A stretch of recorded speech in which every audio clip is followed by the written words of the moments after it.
I love the fact that you are both an MD and an intuitive. And I'm wondering, how do you use both in your practice of medicine with patients?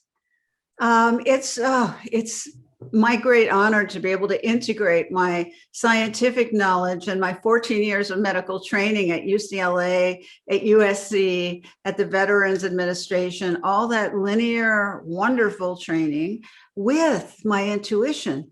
And it's so natural. Intuitive healing is so naturally combined with science. So what I do is that when a patient comes in, and I still see private patients. They come in, they tell me why they're there, and I listen with my linear mind, and they'll say, oh, I have problems with my boyfriend, I'm having problems with my health, I'm feeling depressed, whatever they think they're there for. And I'll listen. And then I'll also be tuning in to any images, impressions, sight, smells, sounds, knowings, body energies, flashes that I pick up as they're talking. So there are two streams of information coming in. One is more linear and one is more intuitive and instinctive. And I combine all of that together to help the person. Wow. I wish every doctor was able to do that. It would make life so much easier, wouldn't it? It would. And I'm training healthcare practitioners. I give workshops and trainings for healthcare practitioners.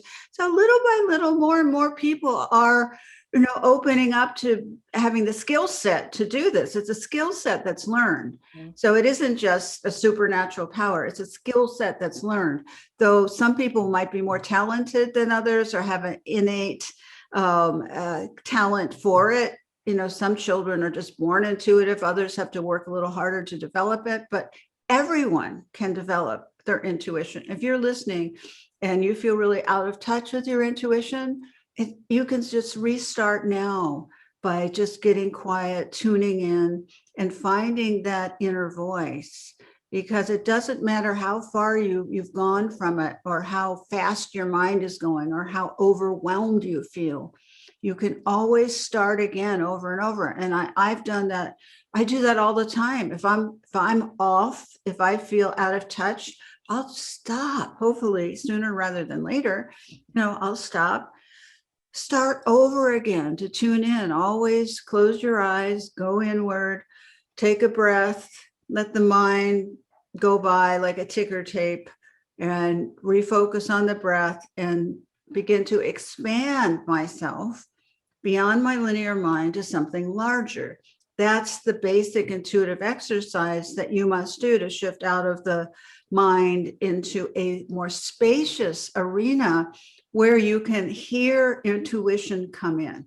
So it's that conscious shift from small self to large self is an important part of awakening intuition. Yeah, that makes so much sense nowadays. Now, I'm familiar with your story. Your parents were both doctors, and they were not really very thrilled with you expressing your intuition. How did you get beyond that to feel confident that you were right in following the path that you followed? In my first book, Second Sight, I write about my personal journey in integrating intuition in medicine. And as a child, I had 25 physicians in my family. Both my parents were physicians. And I grew up all around doctors. That was just my culture that I grew up in.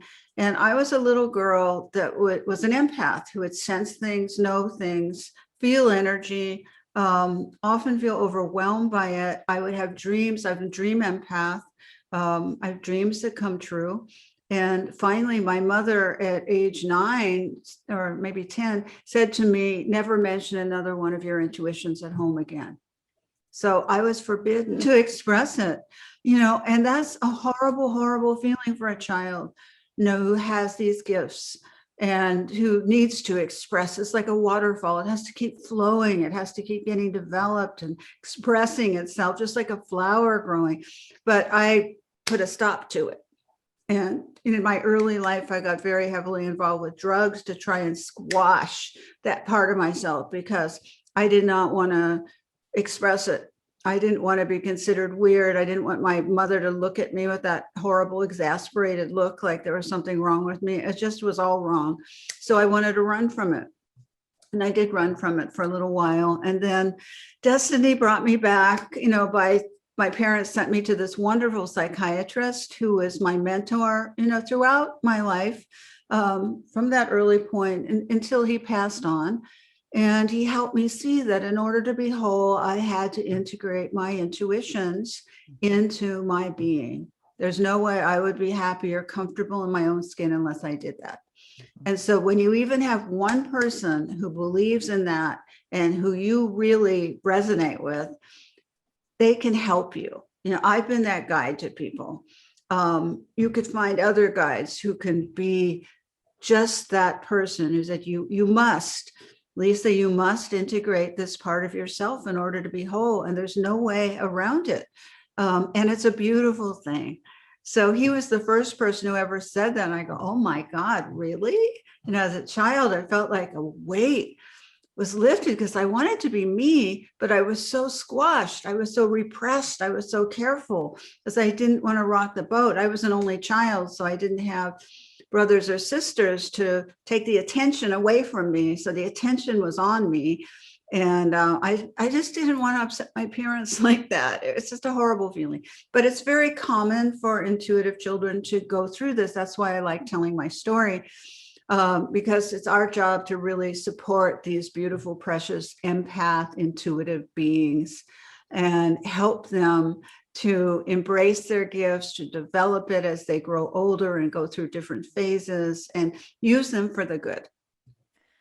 Absolutely. I thank you for sharing that story because first of all, it's a very powerful story, but it's also, I think, really important for people to hear that if you're squashing your abilities, you're really not living up to your full potential. And I don't mean to sound pat about that, but I'm wondering if you had not worked with this wonderful therapist and opened up your abilities, in your experience, what happens to the body when you suppress who you really are, whether it's intuitive or not? How does that create illness? Well, for me, my body, as an empath, my body is so sensitive and I depend on my body so much for everything in terms of its eyes and its ears. My body is always listening to energy. All right. And I've been that way since I've been a child, for better or for worse. So what happened to me when I was repressing, I got very anxious. I got very self-conscious. I got very uncomfortable. I would have solar plexus issues, as a young. But, I was running and taking drugs. So that self-medicated a lot of it. But you can have, it's like squashing your compassion or squashing your joy, let's say asking you to go through life without expressing your joy. What effect would that have on you? You could only imagine. It would be, you are multicolored. You have many gifts. You have many forms of expression that are just waiting to come out and to help you nurture your body, help others, help the world. It's just the way we're made. And so you want to do everything possible to encourage all this to come out. You don't want to squash, repress, or go on empathic overload.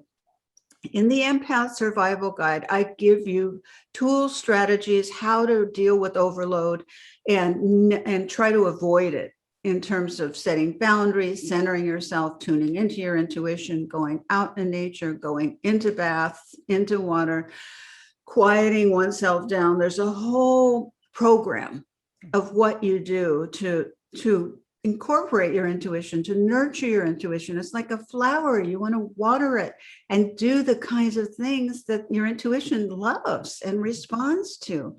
But it means you need to take a little bit of responsibility here for doing the watering. If you like me, I didn't have anybody. That's not the ideal circumstance, But even if you have one person who says, wow, that's really an interesting dream you shared with me. That's creative. That's fascinating. To get that kind of feedback as opposed to, who do you think you are expressing that? What is that supposed to mean? You can get awfully negative responses, especially, as time back, when I was growing up, people just didn't know what to make of it. Mm-hmm. And, my story was a little complicated because my mother turned out to be a psychic. And I came from a whole lineage of psychic healers, my grandmother, my mother, and my grandmother, I found out, because I was brought up in California, not Philadelphia, where they were, was a flamboyant psychic an herbalist in her neighborhood in Philadelphia. And my mother became very ashamed of that. She was more mainstream. She felt her neighbors laughed at my grandmother. And so my mother had the same abilities, but never told anyone. And she went into the mainstream medical community, not wanting to be considered weird. She wanted to, her biggest desire in life was to fit in. Mm-hmm. I've never met a woman with stronger desire to fit in. And I didn't fit in. And so you could see our tension that was developed. She wanted to squish me into fitting in. And I naturally didn't fit in, which is fine, which is great. It's me. I'm the outsider. I'm the one who goes the path less traveled. I've always have been. But she was like, fit in, fit in. I'm like, no. So you can imagine that tension growing up. So on her deathbed, she informed me that I came from a whole lineage of intuitive healers. And she never wanted to tell me that because she didn't want to encourage me to develop my intuition. Bless her heart. I mean, this woman loved me so much. I can't tell you how much she loved me, but she was so bent on me not expressing this until the last moment. And I said, why are you telling me now? And she said, I want to pass the power along to you. I mean, that's really what she said. I'm thinking, you must be kidding. I'm like, after all this time, but anyways, that's my story. That's her story. and that's how it was. It is. And it's all perfect. That's really an amazing story. She thought she was helping you. She was doing what she thought was the most loving thing a mother can do. But in the meantime, she, bless her heart, put you through hell. But I mean, people who are interested in this kind of thing know that the wounded healer is sometimes the best healer. Thanks for listening.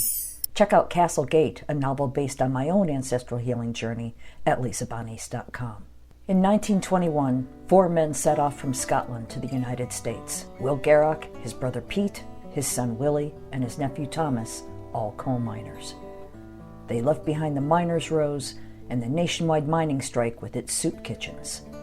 Their destination was Castlegate, Utah, where they had kin to welcome them before sending for their wives and children. They prospered in America, working in one of the finest mines in Utah. Until that tragic day, March 8th, 1924. Disaster struck. 3 explosions, trapping 171 men inside. Rescue crews worked tirelessly for days, but sadly, they could not save a soul. Women were widowed and children were orphaned, and some never recovered from their broken hearts. Castlegate is the true and tragic saga of a Scottish family whose dreams of finding their fortunes in the bountiful coal mines of Castlegate, Utah during the Prohibition era explode in one of the most devastating mine disasters in American history.